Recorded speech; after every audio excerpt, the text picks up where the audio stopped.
And welcome to the Social Justice Forum. I am your host, Daren Jaime, and we thank you for joining us. Now, if you're asking the question, what is the show all about? We bring you a forum that's discussing and providing a deeper understanding of the issues and inequities that so many communities face. Things such as systemic inequalities to pressing social problems. Our guests provide multiple perspectives and insights, helping us to better understand and address the challenges. So we invite you to stay connected to us. The Social Justice Forum starts now.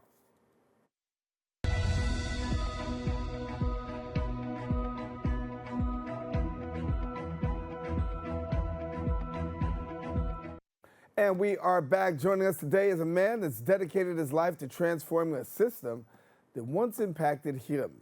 His journey is one of resilience, as well as transformation and definitely unwavering advocacy.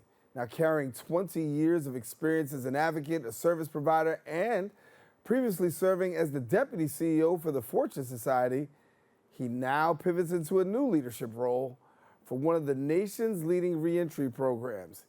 Here to highlight his vision for his administration and much more is the newly appointed Interim President and CEO of the Fortune Society, Rob DeLeon. And thank you, Rob, and welcome back to the show. Thank you. Thank you for having me. It's been a few years since I've been on, so it's good to see you. I see you've been making the most of your time, yeah. So, listen, congratulations. I mean, you've got a promotion now, interim CEO. And first of all, what does it mean for you to really have this position? I mean, it's really appreciated. It's an honor for me to lead the organization that has helped me to shape my leadership. That has also, helped me to further my mission of serving men and women involved in the criminal legal system to reclaim their lives, to really shift the narrative around what it means to have been system impacted, what it means to treat people with dignity, and to really make a contribution to society that's really meaningful. So it means everything to me, and it's really personal, and Yeah. I'm excited about it. Somebody may be out there, I should say, and not familiar with the Fortune Society. So let's give them a behind-the-scenes look as to who the Fortune Society is and the work that goes on there. Yeah. So the Fortune Society is an organization that was founded in 1967. Our founder, along with men who had been involved in the criminal legal system, our founder is a former Broadway playwright, producer, and publicist who put on a show about someone who'd been incarcerated, and it was a talkback piece that ultimately, attracted folks who had been system involved. And so, we started as an organization that existed to educate the public on what the reentry experience is like, how it's unfair, how it's unjust, and it evolved into all of these services that we provide. One of the things that's really, really unique about us, that's interesting about us, is that we've grown over the years from a small organization to one with 9 locations throughout the city. Where I sit right now is in Long Island City, Queens, and we've got a 65,000 square foot space where individuals are served with addiction treatment services. We've got a clinic on site, mental health services, and all those other services like employment readiness that helps folks to get back on track, to re-enter society, to reclaim their voices, because it's not just about giving people technical skills to do a certain thing. It's about helping folks to feel valued, to help folks to feel seen. And we've been doing this for a long time. Back when we started, our first housing program, for instance, was who had a couch for someone to crash on. Now we've got housing locations throughout the city, both transitional and permanent supportive housing. So what we basically do is we do those services and we do advocacy. So we really, really advocate for policies and legislation that will impact people, because for far too long, there's been this unfair approach to people re-entering society where stigma followed them forever, and it impacted their ability to get housing, to get jobs, and just move on from the worst mistakes they've made in their lives. So we exist to help to change how people experience society when they re-enter, and how society sees people who've had system involvement. For yourself, obviously, you've seen a lot of people come through the doors. As you look in 2026, what are you seeing as some of the more recurring trends amongst the population? Are you seeing some recurring themes amongst the population that really needs to be addressed? Absolutely. So increasingly, the need for stable housing is becoming a serious presenting issue, as well as folks with mental illness. So right now, as you and I speak, on Rikers Island, there are little less than 7,000 people, and more than half of them are people with an M designation, which means that they have a history of mental illness. And so it seems as though we're not making the investments as a society on the front end to make sure that people with mental illness, people who are homeless, are having their needs addressed to prevent involvement in the system. Once they go into a place like Rikers Island that isn't designed to treat people with mental illness, it exacerbates their circumstances. So, but as far as themes and recurring trends, I would say that the most staunch presenting trends and issues are homelessness and people with mental illness, both which are issues that we address as an organization, but that we also, as a community of providers, we don't see ourselves as an island or as the begin and end all of this work. We're members of a community of providers, and we make sure that folks get the help that they need wherever that might be. And so we're a group of people who work towards the same end. At the Fortune Society, though, where I currently am the interim president and CEO, we are one of the leading organizations in the country and even in the world in advocating for these kinds of responses to folks who are returning from prison or facing, incarceration, and really addressing things with alternatives wherever it's possible. As you step into this new leadership position, obviously, as the interim CEO, every leader has a vision. And for you, as you communicate to staff and those who are out, what's the vision that you have right now? So, one that I would really like well, the stance that I've taken in the past 2 months since I've moved into the role, in a very abrupt kind of way, is that we want to continue to build upon the excellence of who we've been over the years. We want to continue to provide, great services. We want to provide stability for the staff, for the participants. We want to make sure that we're having a significant impact on the lives of the people that we're serving. And so, as far as vision, as time goes on, we want to continue to do things like, besides just reporting on, things like the numbers of people that we've served and the numbers of people that have come through our doors, the number of people that we fed, all of which are really important data points. We want to do more reporting around the impact that all of these services have on the individuals, on their families, on the communities, and on society at large. Because when someone goes from being a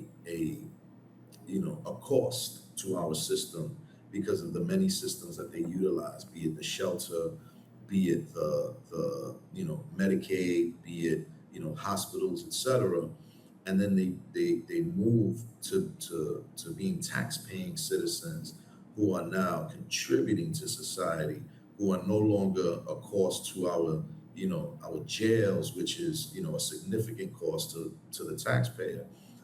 There's an impact that is economic, that is global. So one of the things that I'd really like to do is to begin to report on that impact in a very, very in a way that's really palatable, that's understandable to anyone.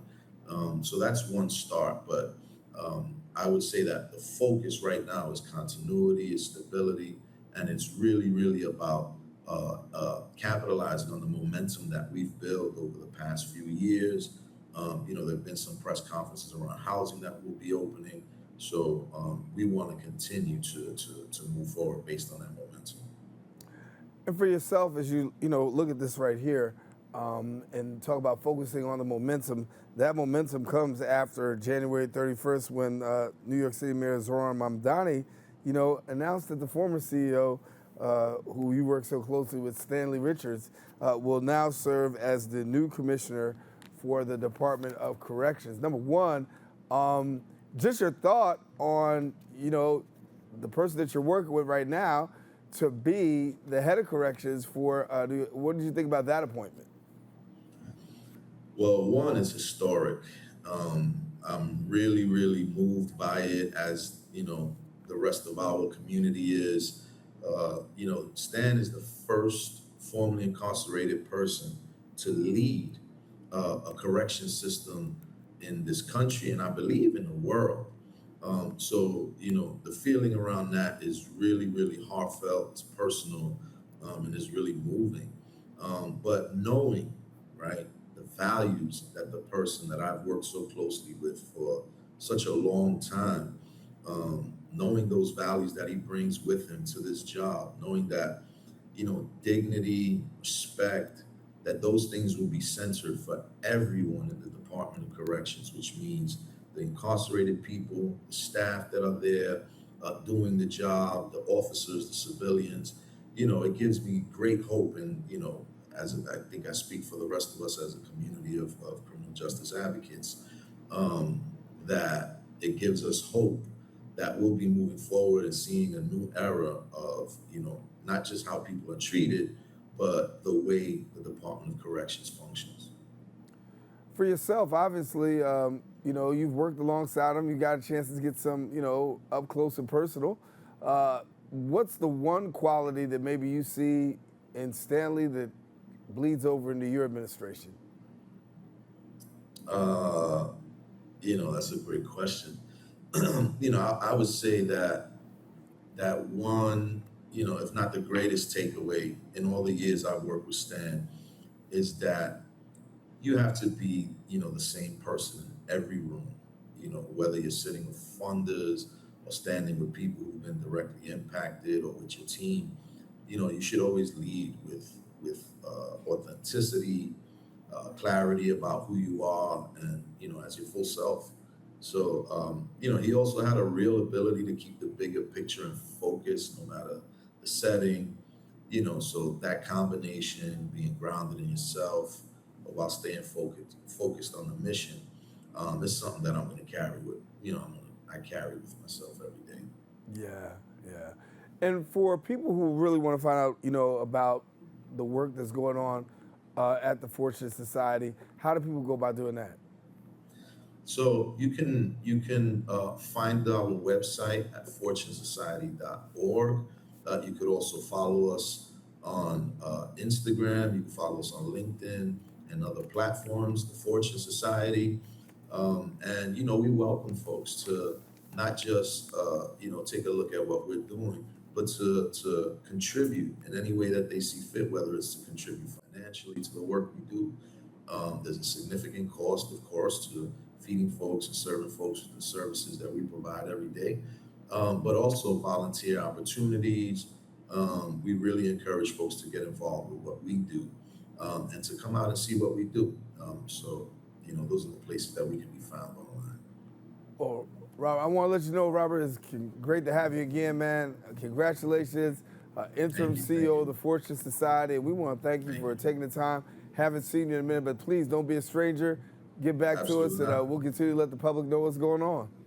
Thanks for having me again, brother. It's good to see you, and keep up the good work you're doing over there. Hey, man, thank you. Trying to do the best we can with what we got. All right. Thanks so much. Well, that is Robert DeLeon, interim CEO of the Fortune Society. We are taking a quick break, not going anywhere, because guess what? When we come back on the Social Justice Forum, talking a little bit about climate justice, we'll bring you front and center right after this.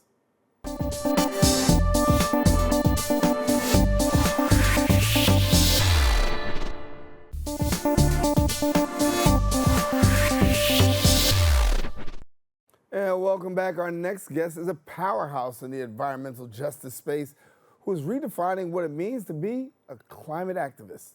A Detroit native and a two-time TEDx speaker, She spent over a decade dismantling inequities and building pipelines for the marginalized voices in the climate sector. And as the founder and executive director of Girl Plus Environment, she's raised nearly $1 million to empower Black and brown women to lead environmental decisions in their respective communities. And now, she's bringing that same mission to the next generation through her children's book, Sage Sails the World.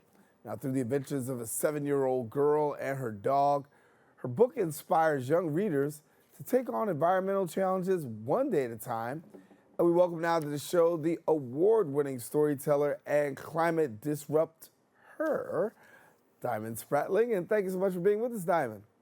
Of course. Thanks for having me. I'm super excited for the conversation. Oh, super excited on this side, too. And, you do say that you are this disruptor when it comes to the issue of climate and really climate justice. Yeah. First of all, it's not basically, let me cut across the field.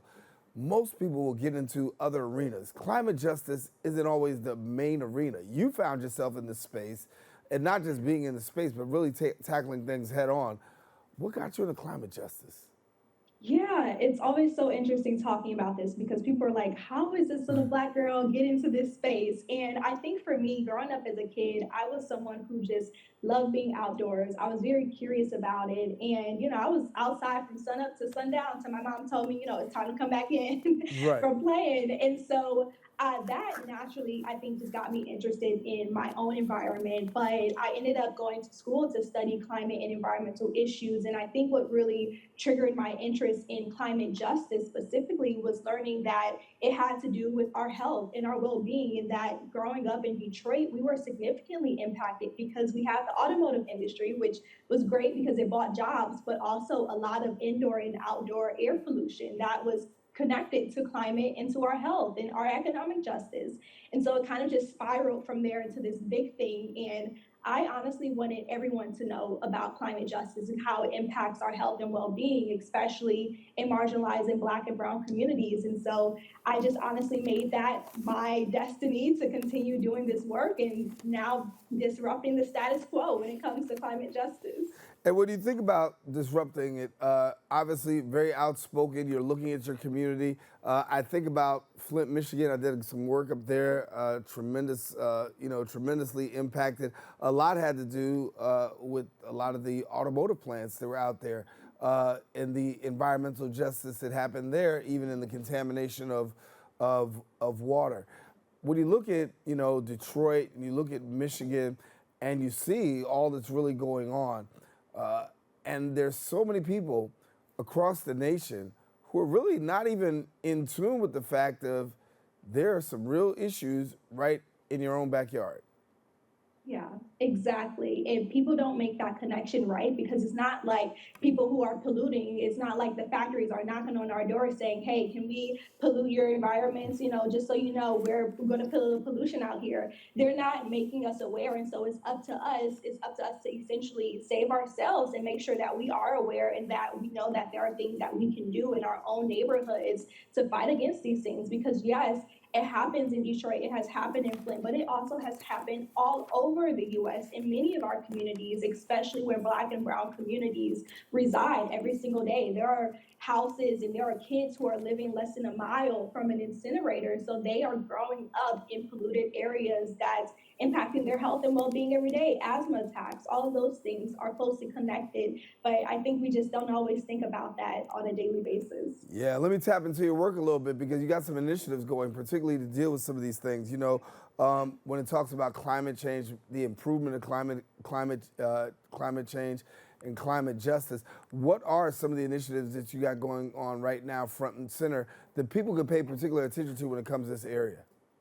Yeah, absolutely. So we actually just wrapped up an entire cohort program. It's called our advocacy training program, where we select a number of young Black and brown women to learn about how do I talk about climate issues to my family and to my friends in a way that they will understand that this is an issue that impacts our health and well-being. It impacts our ability to go to work. It impacts our health and lead that we find in our homes every single day. And so that training program, it just wrapped up literally a week ago, and we do it every single year. And the whole purpose of that is to build leaders within their own communities, because I'm only one person, I can't do enough, and we're only one organization. But if we get more people to build up that self-efficacy and build up that confidence to know that there's things that we can do and we should be knocking on local representatives' doors and telling them that we're not standing for air pollution, then we definitely have wanting to continue to do that. So it's been a really great initiative to really pushing the power in the people's hands. You just came off a Sage Sales tour, and I want to get you, it's a Sage, well, let me say it correctly, Sage Sales the World in the Earth Month tour. Try saying that 3 times in a row. But tell us a little bit about the tour and what you accomplished. Yeah, absolutely. So I just released my second book in the series, which is so surreal. And honestly, the creation of the book came out of wanting to see other little Black girls in this work and in this space, and for them to see themselves in it, and to know that you're never too young to learn about how to protect your planet and the people in it. And so I've started my tour actually in Alabama last week. I just got back, but I'll be going all over. I'll be in LA, Dallas, DC, Detroit, a few other places, just talking to youth about the importance of environmental stewardship and making sure that they know that climate change is not too big of an issue for you to be a part of. So I'm doing book signings. People can purchase books. I'm also doing some storytime readings at a few elementary schools as well. So we've got a very, very busy Earth Month, I will say. And for yourself, being this involved, I mean, obviously you've been on the TEDx circuit twice already. And your thoughts about really being public about this, because as you get on a TEDx, it's a conversation that you're having, and sometimes there's not that total interaction all the way that maybe some people are looking for in terms of like, hey, that I don't know what the word I'm looking for, but that up close interaction. You have the opportunity now to really address people, and you're standing solo on a stage sometimes. Talk to us about standing solo and being able to stand firm on the issue of climate change, because it is an issue that really I think many people are not taking seriously, but then we see it unfolding and unpacking in so many different areas of life in our society.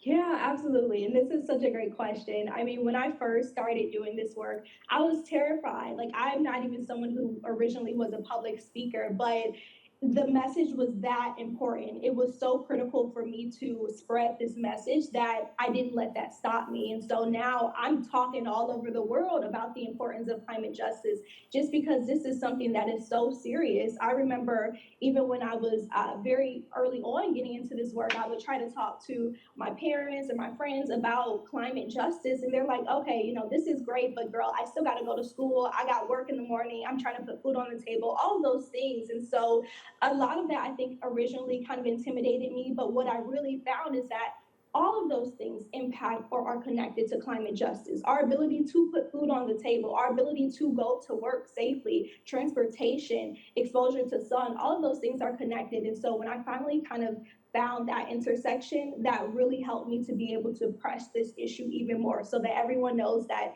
it really does take all of us to stand up on climate justice. Yeah, and Diamond, let's get right into it here with this.